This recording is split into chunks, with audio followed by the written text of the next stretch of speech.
Morning once again, everybody. Happy January 12th on another beautiful Monday. Myself and Neil as well.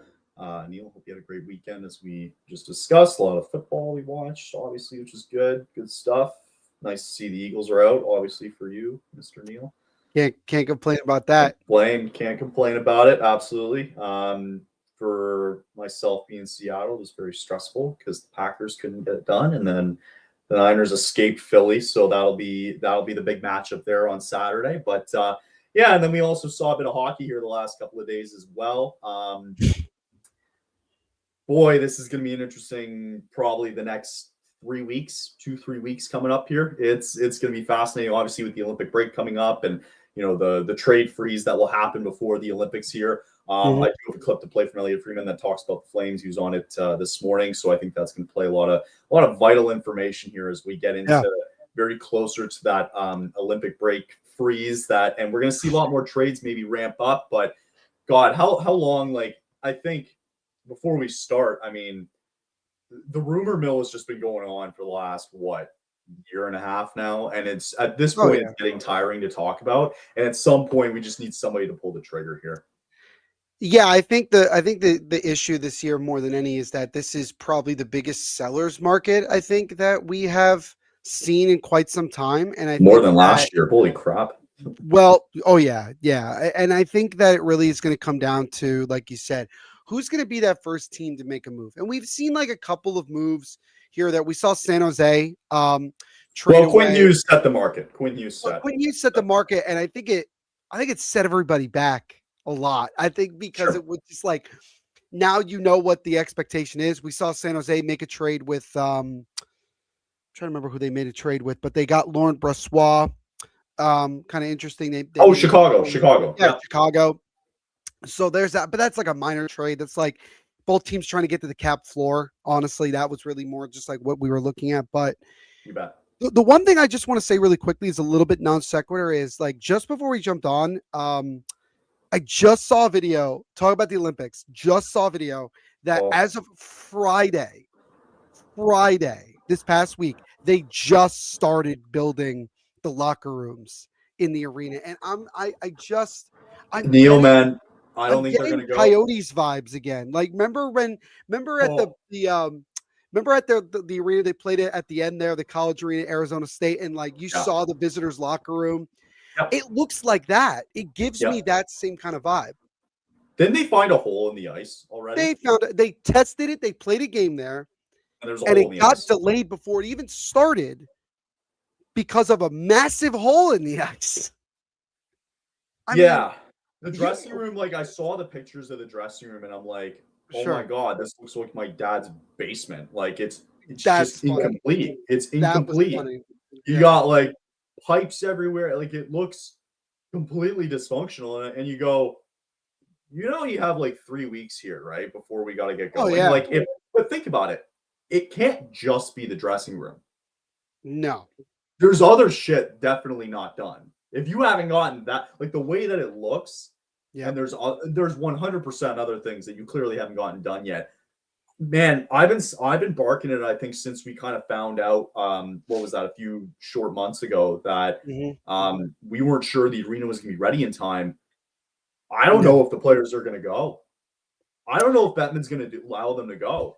Because think about it, like they tested it. They already found there was like, come on, there's a hole in the ice, for God's sakes. Yeah. Like how, like that can't, like that's just, it's undescribable how that can't happen. And as a owner, like I don't know if I would feel comfortable sending my product over there. It's a mess. I don't know if they're going to go. You don't think Craig Conroy's worried about Rasmus going over there right now and playing? Well, we're going to get into that actually. Sure. Because if he's gone before then, who gives a shit? Well, that was the big thing. I think, I think I heard something like, if you just get him off you get him off the team. I say that like so aggressively. You get him off, like you trade him, like then it doesn't matter. Obviously, it doesn't matter to Craig Conroy. It doesn't matter to the Flames. But if he's still on the Flames by the time the Olympics start, then you start to, Then there's worry. So there's only 2 current Flames players that are going to be on the Olympics if it happens at this point with the arena. If it happens. Anderson playing for Team Sweden, and you're gonna have Martin Possible play for Team Slovakia, and that's it. So I guess in a sense, like, you're kind of lucky that that's all you've got going there. Yeah. Really hurting anything else, because if something ends up happening over there, there's less of a chance, of one of your players getting hurt. Sure. Okay, so we'll get into that in a bit. Let's Yeah. talk about what happened on Saturday most recently. So far on this road trip for the Flames, it's been abysmal. They got ransacked by the Canadiens. They got even more ransacked by the Bruins recently. And then all of a sudden they stick Devin Cooley out when they had Dustin Wolf there for those 2 games. And they bring Devin Cooley out here as they take on the Penguins there, as he was sensational. Made 27 saves, ended the Penguins' 6-game winning streak. And again, it's just living up to Devin Cooley's contract extension again. And it goes over to show that it was clearly the right decision to go with Devin Cooley over Provistev, who they signed a 1-year deal for, who's sitting now in the AHL. And Devin Cooley's just been unbelievable so far. So Coronado broke the tie there early in the third period. It was enough, and Devin Cooley backstopped the Flames to a 2-1 win. So again, on a week that was not looking great for the Flames already, it was nice to see that on Saturday, especially the Penguins team that has been on fire. They won 6 in a row here, and they basically kind of shut the door on them. So I really applaud Devin Cooley for his performance there on Saturday. I thought he was again sensational. It's probably been one of the lone bright spots here for the Flames this year in terms of finding some sort of positive message. It was nice to see Connor Zary go down on a breakaway and get an early goal there for Calgary. Then you saw Chinnikov, who was just acquired recently from Columbus to Pittsburgh. He ties it up, and then just a casual, style goal, I guess, from Matt Coronado going down the side and putting one away. It was a good win defensively. Again, it's not surprising that this is the kind of formula that how the Flames are going to win this year is going to look like a low scoring win, and it's a lot of defensive plays, and Devin Cooley was the highlight of that. So your thoughts on the Flames 2-1 win over Pittsburgh on Saturday? Yeah, it really is interesting how the moment that Devin Cooley comes into the game, like the team just decides that they're just going to play better in front of him and just start. And I think I wonder if it has to do with like a psychological thing where like we know the talent that Dustin Wolf has and his ability to steal games, and I wonder if the Flames' whole structure is just different and their feeling is different when he's back there, that maybe they could take more risks defensively because they know that they have Wolf back there. Whereas with Cooley being more of an unknown, more of a higher risk kind of goaltender, that you have to play better in front of him. Mm-hmm. I see this all the time throughout the league where sometimes it's just, a different vibe when a goaltender or a different one goes in there. And I don't think that this was any different. I have to be honest with you, Kyle. This might sound very controversial. I would really consider moving Devin Cooley at the deadline. I would consider it because of the fact that he's playing this well. And I wonder, and there are going to be teams, believe me, there are going to be teams that will be looking for a goaltender. But the other thing I will say is also, do you really want to give him up when you don't really have a great option after that, especially when Cooley wasn't expected to be the number 2 guy when the season started? And also with Dustin Wolf's struggles, it's like, do you feel that confidence? So I don't know, because again, this comes down to the same thing, Kyle. It is such a seller's market that I think anybody playing even half decent has some value this year. So I hear you. Ideally they're not going to do it because his cap hits 1.3, and I just think in a league where it's sometimes just so hard to find proper goaltending, and frankly, like during the regular season, with the exception of what the hell we saw last year, that's such a rare occurrence where Dustin Wolf basically stood on his head for 60 plus games and brought them in. During the regular season, you need a 2 goalie tandem, right? You just need it in order to find one of those helpful ways to get in, right? So I get it. I understand.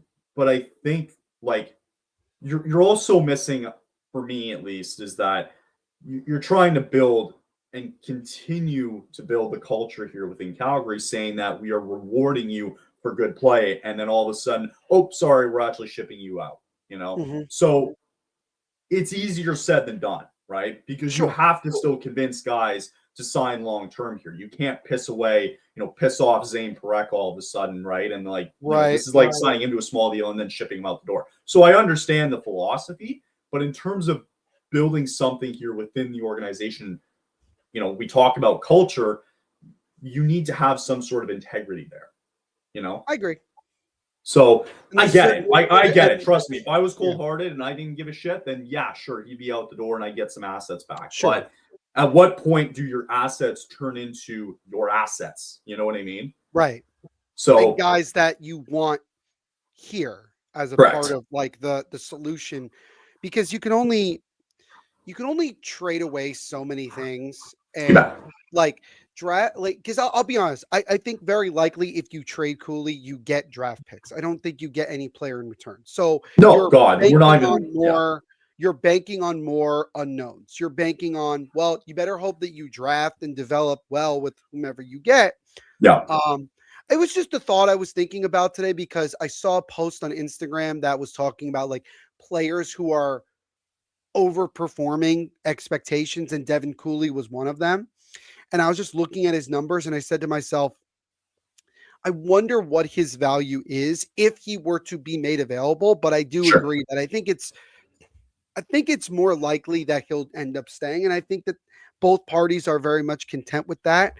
And look, none of this matters anyway. We're all going to die, as Cooley put it himself. We're all going to die at some point. So it doesn't really matter what this team does or doesn't do. You bet. Other note to William Stromgren, they brought up from the Calgary Wranglers, Swedish prospect, made his debut on Saturday. He looked good, man. He looked good. I thought he looked very good. He looked comfortable. I thought he was a solid two-way player. He didn't get a ton of minutes. Had a couple of good chances. I honestly thought in terms of NHL debuts, I think he was right up there with Rory Kearns from what we saw last year. I want to see more of that. I love what I saw there from William. And again, I thought it was another good night for Jan Kuznetsov as well, too. He continues to make a name for himself there inside that top six. I'm really proud of what I've seen actually so far from Kuznetsov, from Brushewitz. I was really happy there with what I saw from Stromgren, and now there's something to look forward to. On the other side of the coin, and what I was kind of reading about from the comments, what came up a lot, frankly, within the past week, and especially in this game, was Jonathan Huberdeau. And he's kind of been a shell of himself here for the better part of the last couple of weeks here. And, it's going to be fascinating to see. That's not really a conversation that you can have until probably when the Flames get into their new arena and they see the product on the ice and they see that it's just not working out anymore. Mm-hmm. And I think it will come to a point, and I called this last year, whether it's going to happen or not. That's a contract I can see getting terminated in the near future as well. And they're going to eat the cap hit. And the only good news is that the cap is going up. But again, with all these young players here within a 2-year span, is it going to really hurt them that much here with a lot of these guys potentially signing the entry-level deals?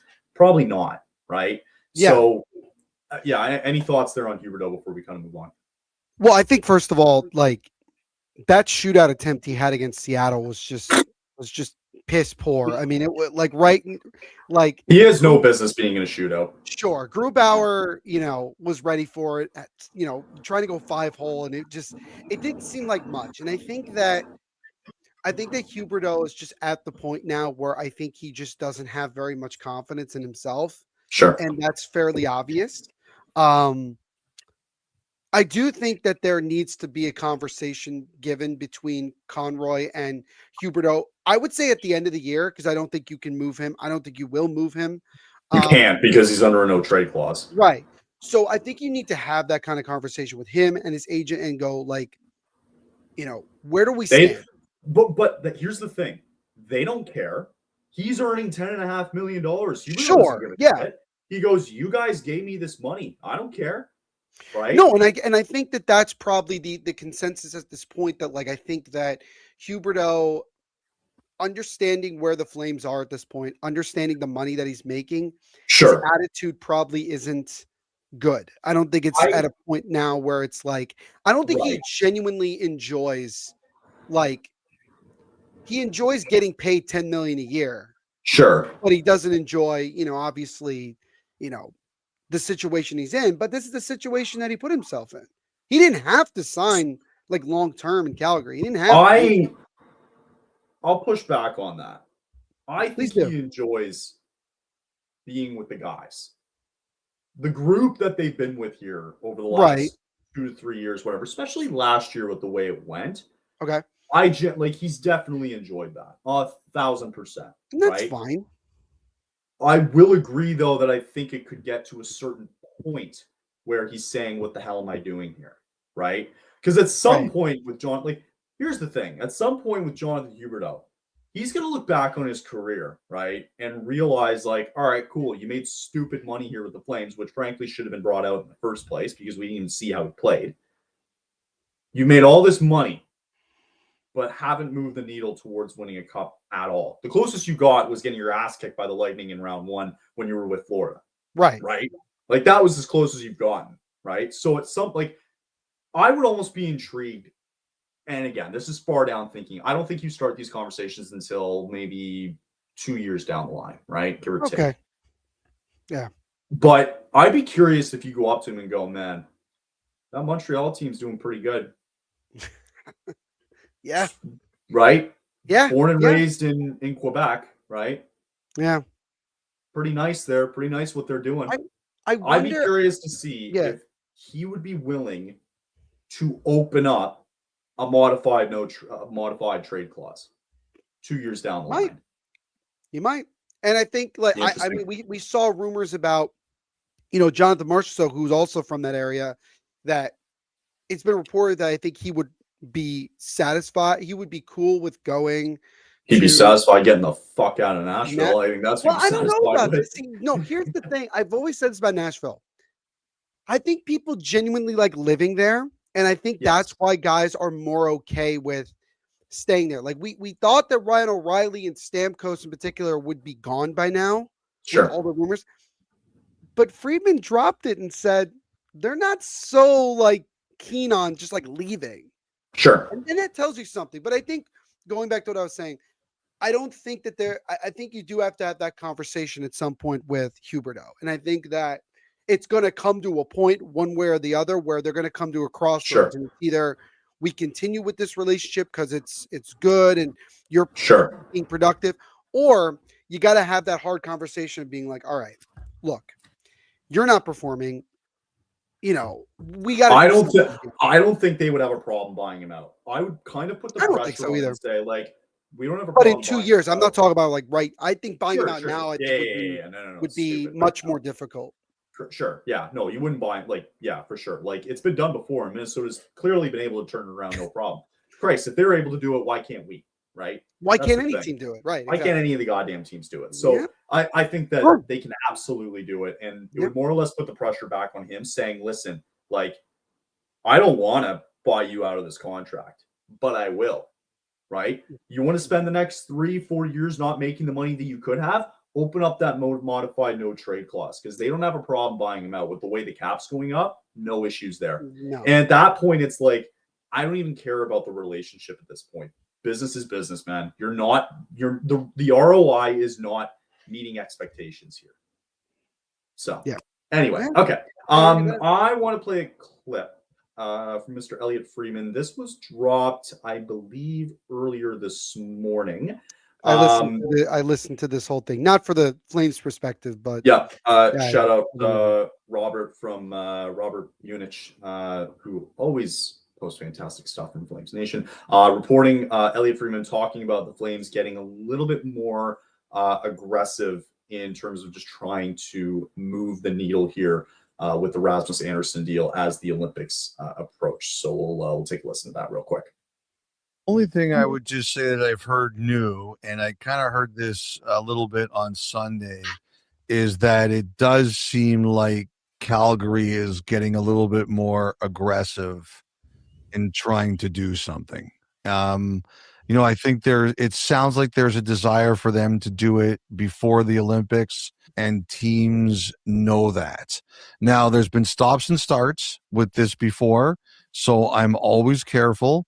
but there are times it seems more active than other times, and one of those times is now.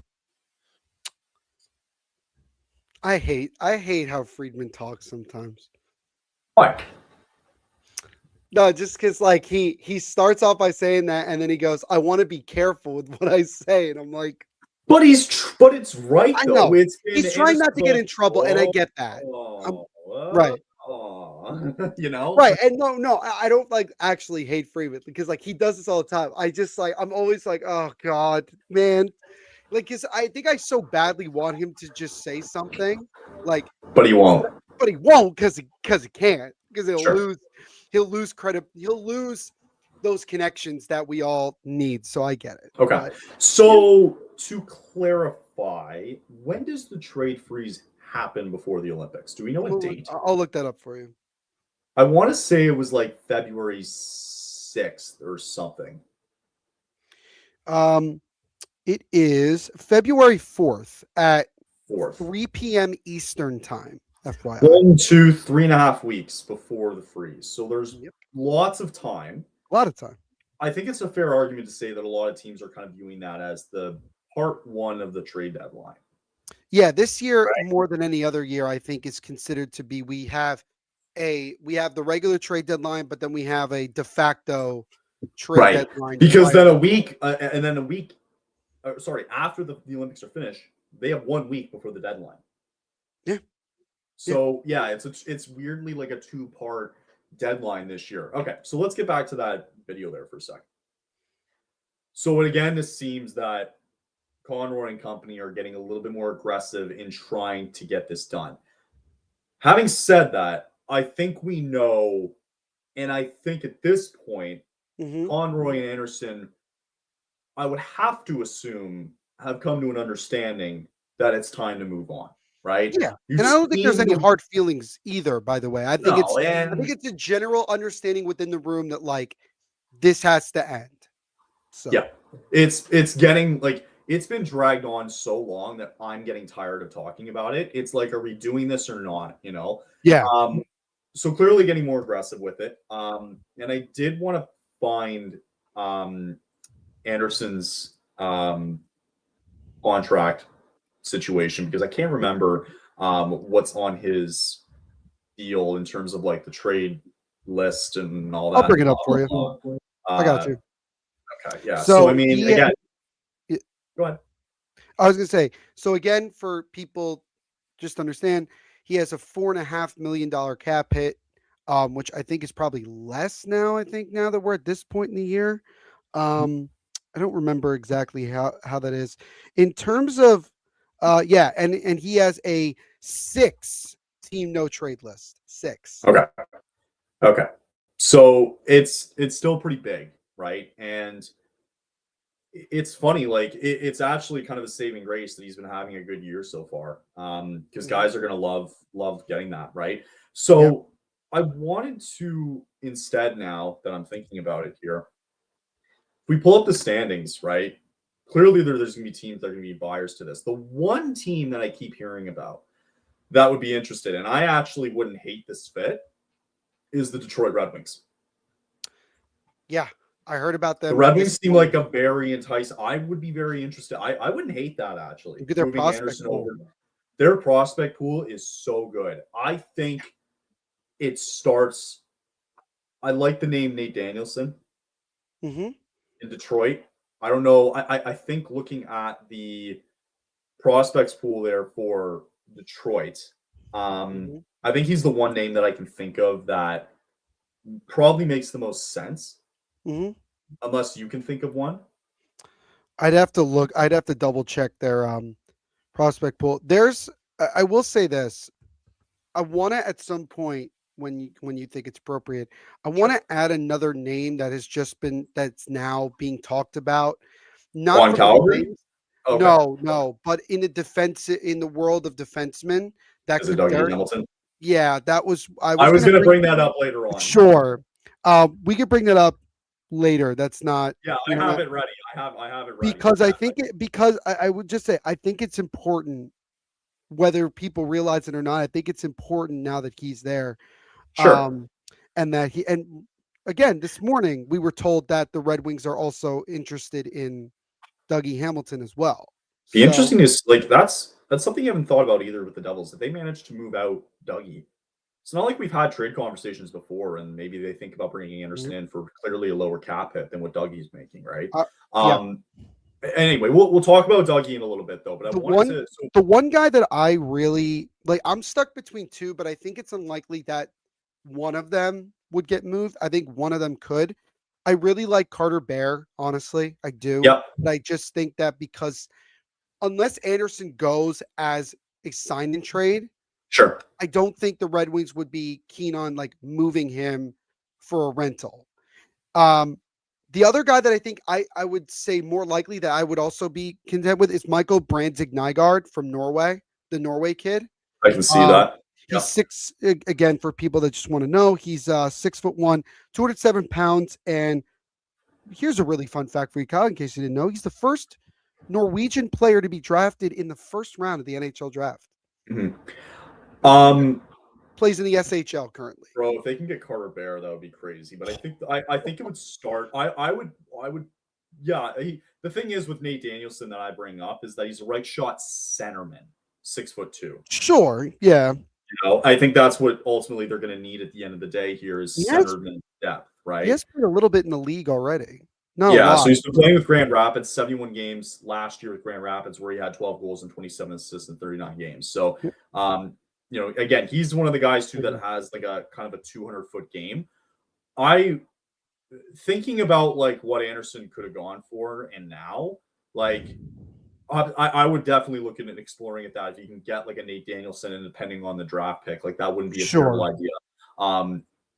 Yeah, like I don't hate that, and I think it would be a good trade partner there. I think the Red Wings would absolutely explore that idea. And then you look at other defensemen here, like, you know, I don't think Montreal would be interested, Noah Dobson and stuff. And I think if you're Calgary, you kind of want him out of the conference for the year. Just right. Go, right? Like, unless it works out well in the West, who knows? But ultimately right now, like, I'm looking at Detroit. I would maybe sniff the Islanders and see if they have something to play with there. Carolina, I think is I just don't think the Islanders are ready yet to make it. If they make a move, honestly, Kyle, they're going to sell somebody. Sure. Because I think really they just want to see how the rest of the year plays out. Because they've already exceeded expectations this season. You bet. I think I think right now there's two teams though I'm truly looking at here. I like Detroit, but I also think Dallas is still going to be a big player here because I think they have to kind of make a move with knowing what Minnesota did in Colorado. I think they're going to be kind of hanging around a little bit. So aggressive talks continue to go up, and it'll be interesting to see what kind of happens here in the next couple of weeks. Who knows? Maybe this week too. Couple of the teams that I've heard that are dipping their toes in the defensive market. There's like 6 that I've heard. So you have Anaheim, sort of. Toronto, not a surprise considering. Vegas, also not a surprise. Detroit, like you mentioned. Utah, kind of weird, but Utah, and then San Jose. And I think that the problem with that is like with Utah and San Jose, it's want to trade him to the West if they can avoid it. I mean, if they wouldn't trade. I don't know. I think it would have, if it were to be like a San Jose, it would have to be really enticing. You know what I mean? You'd have to ask for like Michael Misa, especially if you're going to. Oh God, that's too much. Way too much. Oh, okay. So now it's too much. All right. Well, but I'm just saying, like, if it's sign and trade, Kyle. I'm just saying, like. Sign and trade, 100%. Yeah, we're talking. That's kind of what I mean. Like, I think, if you think that Anderson would want to sign long term to X, Y, and Z team, then I could see you asking the price. But if it's just like he gets traded there as a rental for the rest of the year, then your options are more. I think your options are more limited.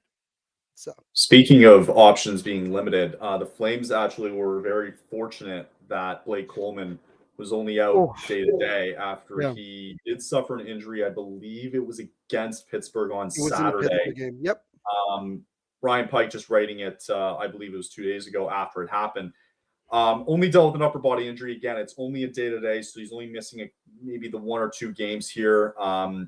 He played one more shift after kind of getting that hit, and very fortunate enough that Mr. Coleman is going to be all right here. But more importantly, I mean, in terms of an asset that you want to trade, like that could have been so scary where he could have been out weeks and all of a sudden his value decreases. So that's something I think Flames fans are worrying about here. Is that something you'd be concerned about too?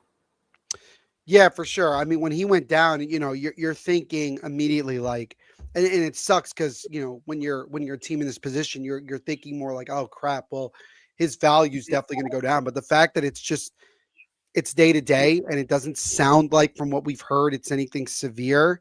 That's a good thing. But that's a warning sign, Kyle. I honestly think like A from the warning hockey, shot. that's a warning shot of like you got to get something done soon, or That's a something sign. That's got to be a right. sign. It's right? a sign Like, from the hockey gods, like, dude, you got to do something soon. You got to make Yeah. it happen. And if you Yeah. got to be the first team that makes a move, be the first team that makes a move. Set the market. it shouldn't matter. Like, you know what I It mean? In shouldn't terms of matter, dude. Like, it there are shouldn't. teams out there that will take Blake Coleman if you talk to them. It Sure. can be done. So you got to be careful here because otherwise you could be in deep trouble. And like, I don't know if we really entered the season thinking about moving him. But He was not because a he's name been that was discussed, he's yeah. been like the best player on the team for God's sakes, Which and is like saying- he's going to be a it's huge saying a asset lot. to somebody else. So, Right. well, I mean, come on, for the team that we're looking at here, he's I know. definitely been one of the better players, I right? know. Which is crazy Yep. to say. Yeah. Okay, so yeah, we'll end up seeing kind of he'll be day to day, so he'll be able to come back Sure.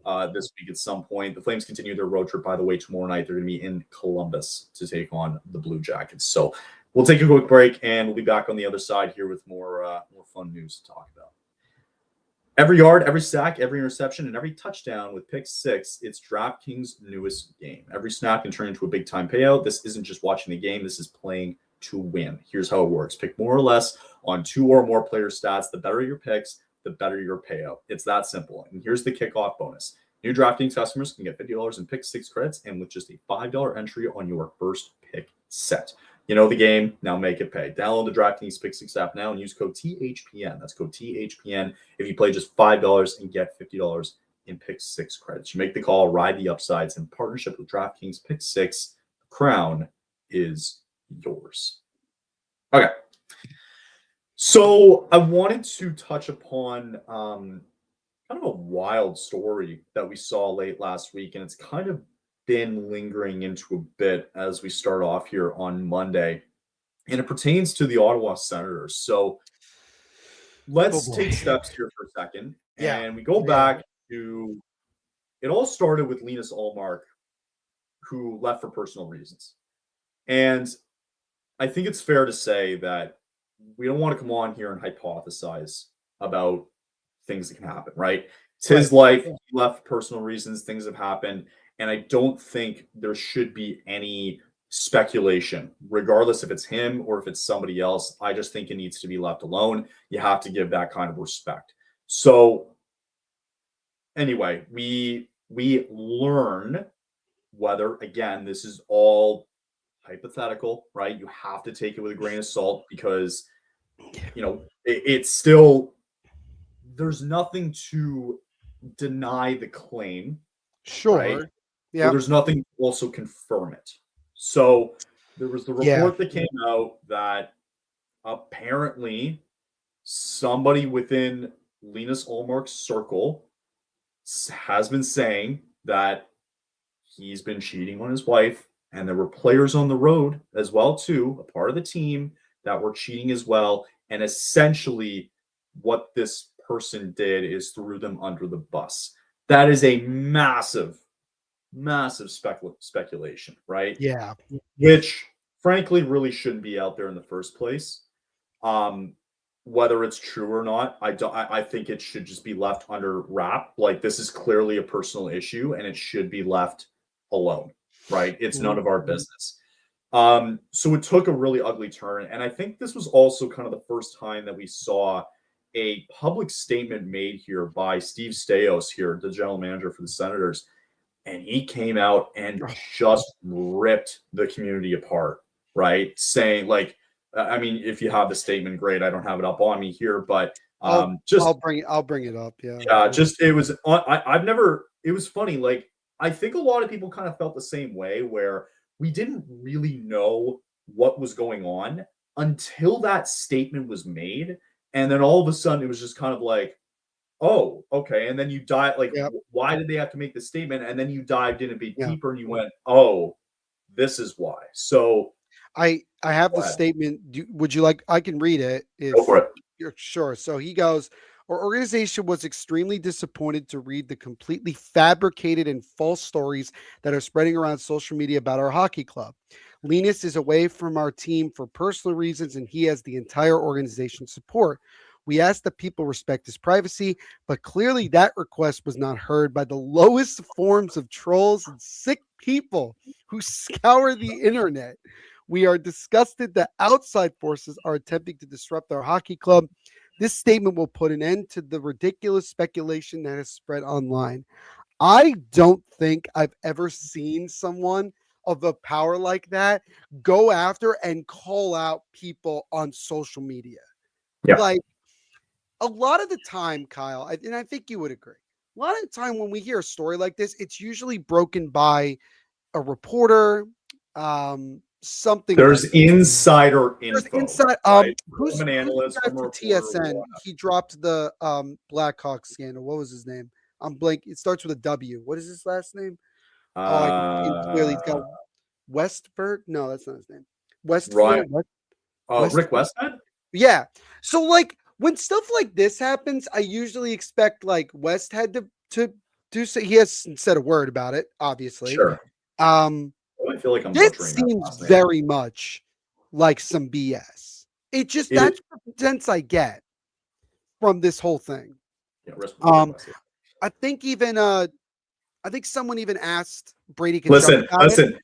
If it smells like shit and it looks like shit, it's probably shit. Probably shit. Right, exactly. But it's just wild. And to put out a statement. You were gonna bring up by Brady Tkachuk. My bad. Yeah. Right. And Brady Tkachuk was asked about it, and he said it was, quote, effing BS. That's what he said. That was his words.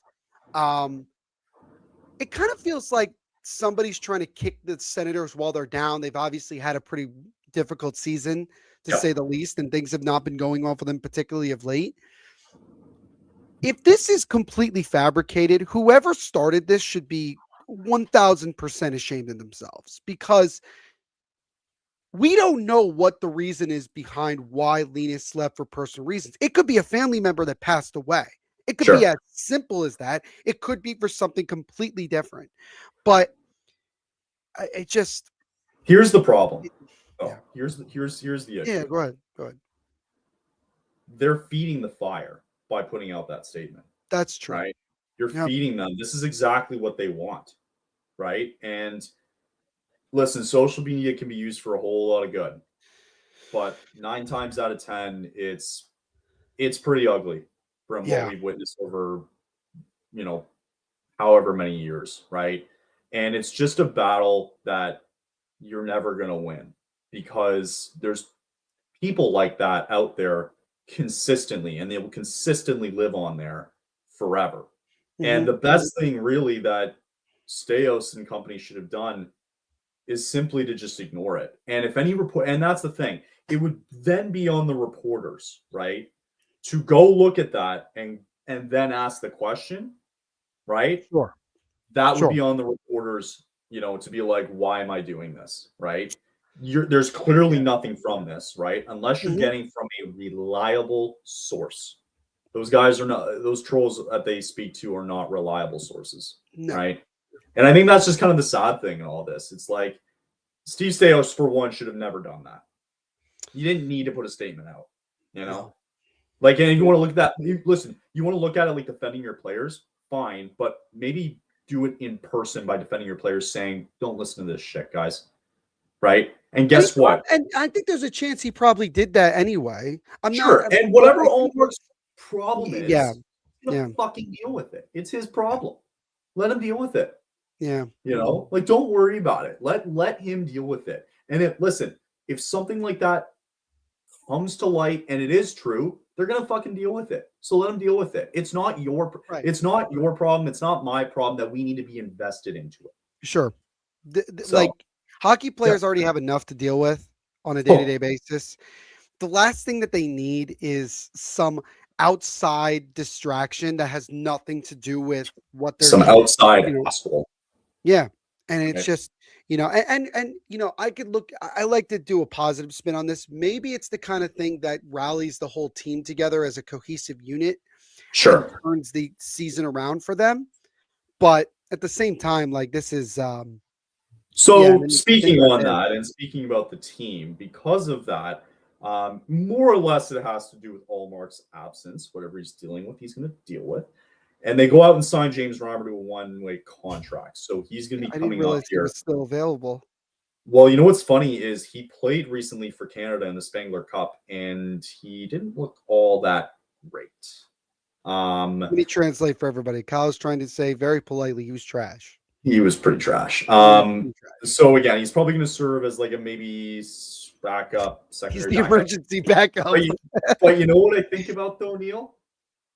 This is why you have backups in the league, right? This is why you extend maybe a guy like Devin Cooley, like we mentioned beforehand and talked about, right? Because then you don't end up in situations like this, right? Sure. It's always important to have a bit more of a deep goaltender pool because shit happens, right? You can never have too many goalies in your system, I think is the way that I try to operate. You got it. So we'll see how that goes. We'll move on though, and we'll talk about what we brought up earlier. I wanted your take though, because it happened last week, and you know where I'm going with this. Devils suffering a pretty bad loss last week to the New York Islanders. First of all, was there for it. Two-parter here. Yep. Number one, I wanted to know where your head was at after the game. And number two, with all of a little bit off topic here from the score of the game, a lot of the rumors now that have been going around on a big ticket item like Dougie Hamilton, who was healthy scratched for business related purposes, is now going to be on the market with a guy like Rasmus Andersson. So I wanted to know from your Devils perspective where you're at. I'll also say, just kind of like a self plug, I already posted a new episode of Devil's State of Mind earlier this afternoon, talking about it as well. So go check that out if you haven't already. So again, I was at the 9-0 Bell to Ass. You were there? I was there I was in person for Bell to Ass. Yes. I'd never been to UBS, so I just wanted to check it out for myself. And obviously the Devils were playing. And so, yeah, I have come to the same conclusion that a lot of people have come with in Devils world. This Devils team is completely broken. There is no quick fix to fixing the issues that this organization has. You have a general manager who has done this for several years where he just lets the team bottom out, doesn't do a whole lot to help them, and then uses injuries as an excuse as to why he couldn't or why he didn't make moves. And no matter what they have said, it hasn't worked. If you think about just last week, Kyle, you lost to the Hurricanes in the boo gate, as people call it now, with Luke Hughes getting booed a lot. You respond to that with losing 9-0. Jacob Markstrom having the worst statistical goaltending performance in NHL history, mind you. To be fair, they should not have let him in that long. They should not have. I was surprised as anybody that you destroyed his confidence. I was surprised as anybody that he was left in that long. I think Sheldon Keefe was making a point, not to Markstrom. I think he was making a point to Tom Fitzgerald, the general manager. Weird time to do it, but still, like that's what I think was going on. Nico Hischier then says after the game, I expect myself and the team to have a response. Your response was getting your ass handed to you 4-1 to Pittsburgh.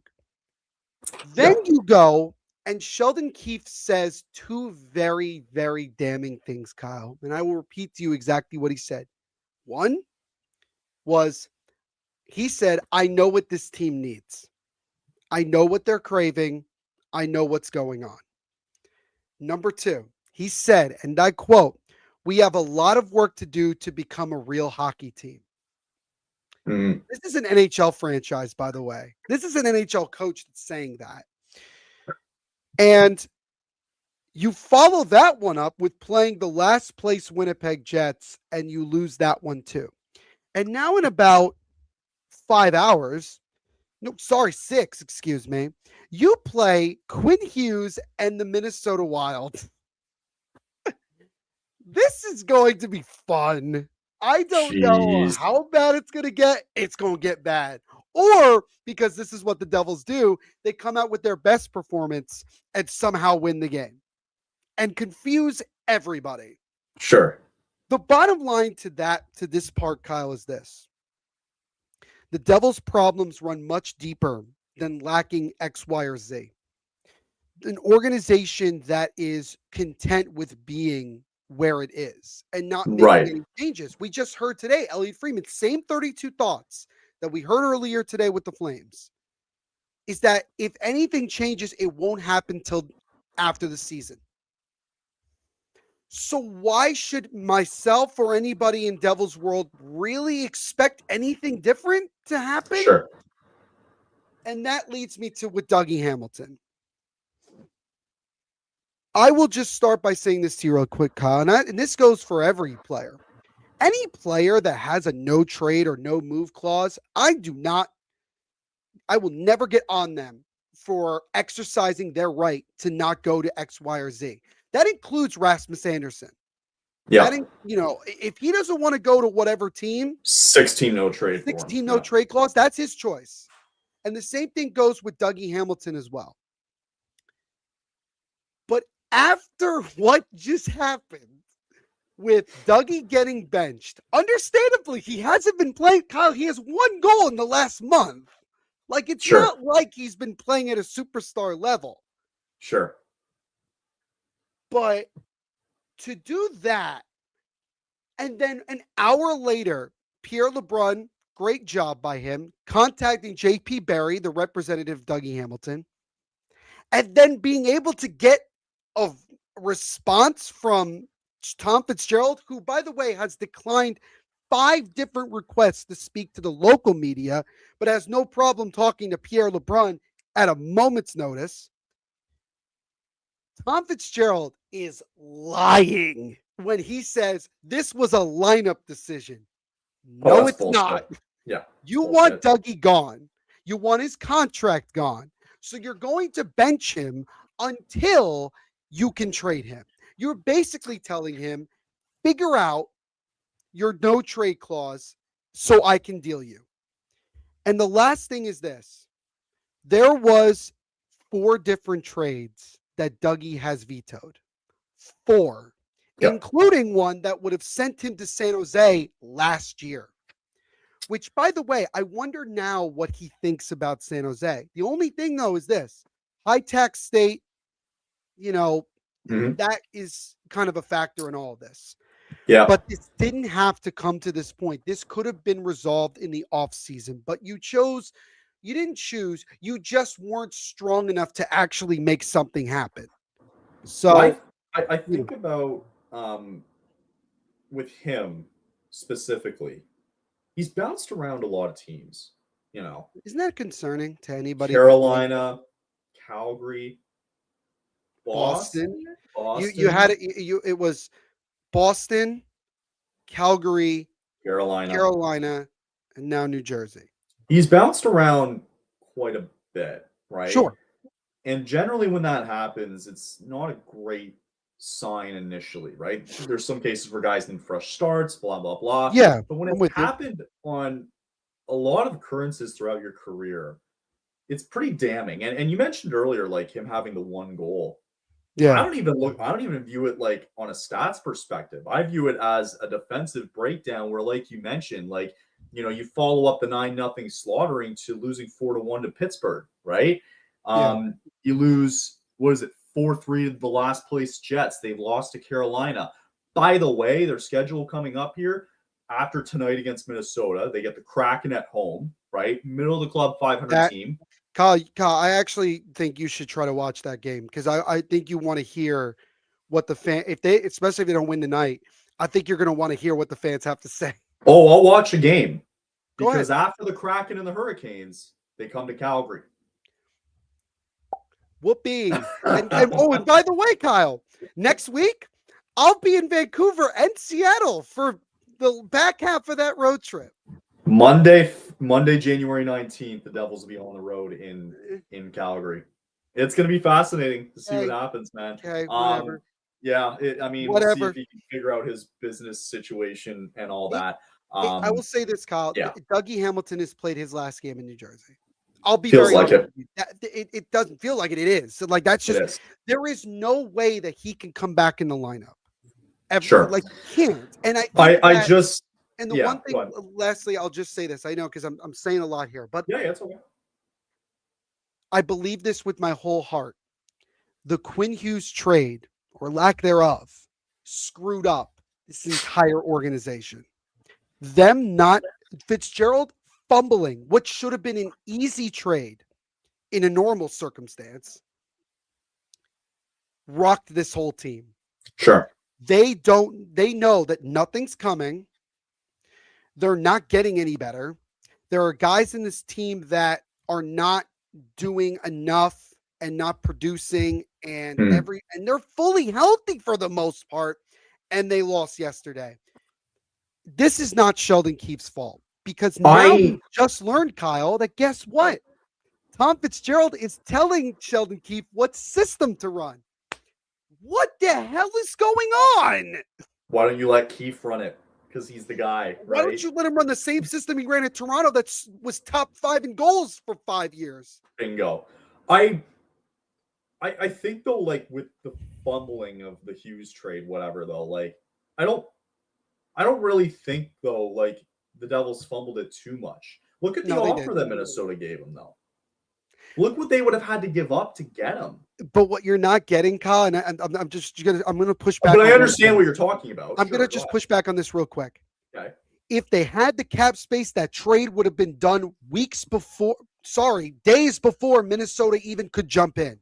Sure. Minnesota wouldn't have even been able to jump in. The reason that Minnesota had the better offers because they just had more time to get it done. And yeah, they did have the assets. And they had more attractive assets than the Devils did. But the fact that the Devils were trying to move pieces for weeks, couldn't do it, gave Minnesota the time to get in and make the move. That's so why they had to move cap space. Yes, exactly. Okay, that makes sense. And so, here's my question, though, that even let's say they made cap space room, right? Let's say they did it 3 months ago, right? Sure. And all this shit started coming, or whatever. Whenever the shit started coming out about Quinn, and they decided that they wanted to make said move, and they create a cap space, right? Okay, so they go ahead and they create some cap space, however they do so, and they get enough. I'm not so convinced that Vancouver would have liked the Devils' offer more than what the Wild gave them. I agree with that.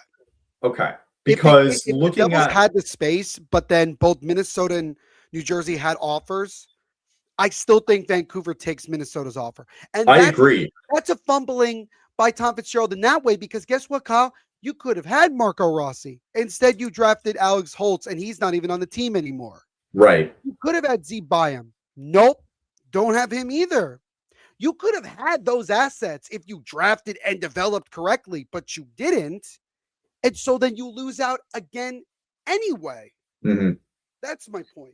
And the fact, like, Quinn Hughes' bags were basically in Jack's apartment, like fully expecting him to be in New Jersey against the Canucks in the first game, and it didn't happen, shocked everybody. Because the other thing is that guys in that locker room are waiting for someone to go. Right. Then nothing happens, and now you're in this very awkward situation, and this team is free-falled, and your GM is sitting on his hands doing literally nothing. It's tough, though, too, because outside of all the Hughes stuff that happened, like you mentioned earlier, pertains to Calgary as well, it's such a seller's market, right? Like, could you turn around and, you deal with the whole Doug? And I bring up the Dougie situation because I think it does show a reflection here for Calgary, it being the Calgary Flame show, believe it or not. Like, it does show a reflection in the sense that if you deal with the Dougie news, would it even bother helping by bringing a guy like Anderson in to help a little? You just mentioned, like, hey, you're not finding defensive scoring there. Well, Anderson might be that missing piece all of a sudden. Sure. Yeah. Like, and I think that just at the end of the day, really what the Devils are trying to do more than anything is they're just trying to sell. I don't think that I think that they want to sell and try to get some try to get cap space to maybe make a move. But other than that, I think it's just selling because this is a disaster. You bet. And I think They released doesn't want to be here anymore either. So they did release an article about the 3 teams that could be interested in acquiring him on the Score. I personally really like the Score. I haven't even looked at the article yet, but it was the first thing that popped up in our top news, especially. I had the same notification. Yep. So funny enough, you bring up the San Jose Sharks, who I guess they had, like you mentioned, something in play last year. The Nashville Predators, interesting. They have $11.9 million cap space and provide an easy fit for Hamilton. Rebuild could be inevitable, though, as they try to potentially make a push here. Yeah. And Calgary? What? A second stint in Calgary. Even though Hamilton enjoyed 3 strong seasons with the Flames from 2015 to 2018, it would be understandable if he vetoed a move there. The club's chances of being competitive in the next few years are low, thanks. And Calgary's harsh winters aren't overly inviting. You're clearly not a Canadian. So why are they an option? They put nothing positive in that. So, but then they go, but the Flames should absolutely welcome reunion if they can get Hamilton on board. They need to weaponize their $18 million in cap space to help collect prospects and draft picks to advance their rebuild. The Flames could theoretically turn Hamilton to another pick. That sounds like so much dumb work. If you clearly don't, so you're going to acquire the guy only to get rid of him again. I don't get it. What? Like, I guess, okay. There will be minutes for Hamilton on the right side. Yeah, that's stupid. The only argument I can make there is that, like, maybe the Flames would ask for a pick. Like, first of all, I think that I don't get it. I think wherever Dougie Hamilton goes, Kyle, regardless, I think something other than just Dougie is going the other way. Because I think that there is some retention. Even though the Flames have the money to do it, like just take out his full contract. I'll be honest with you, Kyle. To some extent, that feels like a lateral move after moving Anderson. Like, I don't really understand exactly why would you trade Anderson, who is 3 years younger? And I get it. His contract's going to be big, but why would you do that and replace him essentially with a 32-year-old Dougie Hamilton who's coming off a pec injury and is not the same player offensively? Yeah. Like, oh, by the way, he didn't want to be in Calgary the first time. Right. So why are you bringing him back? You're going to give away stuff, and then you're going to lose him for his value going down more. I don't get it. I think it's San Jose or Detroit, Kyle. I will tell you that right now. Sure, and San Jose makes sense, yeah. Well, but the reason I brought up Detroit before when we were talking about Anderson and Dougie is that there might be a better deal in place for the Red Wings to get Dougie because they may not have to give up as much over Anderson. That's the only reason. I get it. Younger, all that stuff. But then you think about his next contract. You think about what assets you would have to give up, this and the other thing. So I would just say to Flames fans as well, just keep that in mind. Yeah. Just keep that in mind. No kidding. So we got a very interesting next couple of weeks coming up here. Yeah, we do. For the team and personally as well, too. The next few months, whatever it may be. Yeah. I didn't listen to the last episode. You know why. Yeah. So we got it's funny, we'll preview on Monday next week because the Devils will be in Calgary on Monday night next week. So we'll be able to preview that. That'll be fun. And then Neil's gonna be on his trip there out to Vancouver. So that should be a lot of fun. Hope you enjoy. I'm having second thoughts. Just enjoy the sceneries, man. That's all. I'll just enjoy seeing Dylan, and that'll be it. And don't go down East Hastings Street in Vancouver. Noted. Yeah, don't do it. It's okay. Crack central of the world. Oh, nice. It's pretty bad. Nice.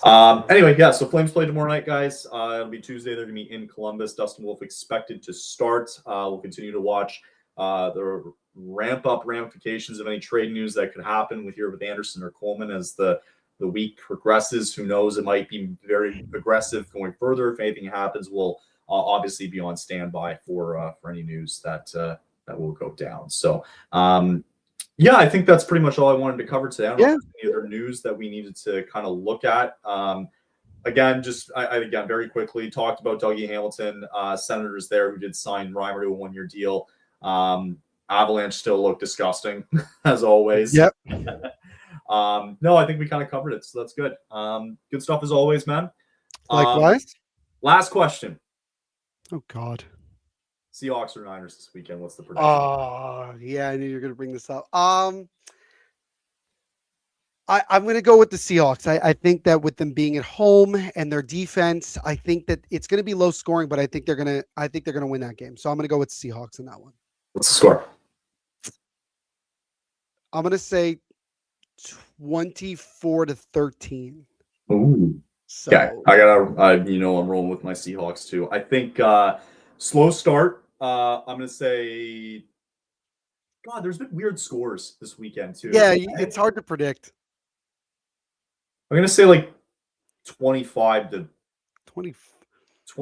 17. Seahawks going for 2 at some point. So yeah, they go for 2 and they miss a 2-point conversion, maybe miss an extra point, stuff like that. Yeah. Okay. 25-17, I'll say. Yeah. Okay. All right. Go Hawks. There we go. All right. Good stuff as always. And we will see you next Monday as we'll preview that fun little matchup there between the Flames and the Devils. Catch you all next week. Hope everybody have a good week, and we'll talk to you then. Later guys.